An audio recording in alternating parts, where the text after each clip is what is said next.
সেই একই পুরনো গল্প ক্রিস্টিয়ানো রোনালদোর।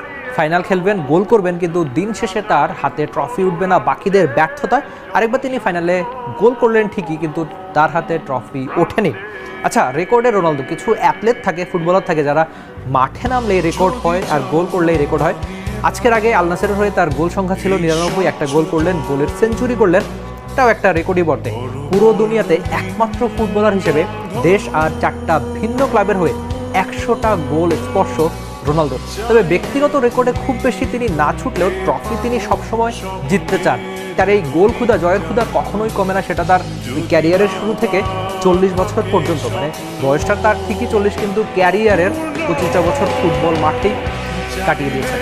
1000 গোল স্পর্শ করতে পারবেন কিনা সেসব নিয়েও কত আলোচনা হয়। তার 1000 গোল স্পর্শ করতে হয়তো 70-এর কম গোল লাগবে। এটা একটা ফ্যাক্ট মনে করলো যে একজন ফুটবলার যদি তার ক্যারিয়ারটা এখন শুরু করেন, টানা 18 বছর ধরে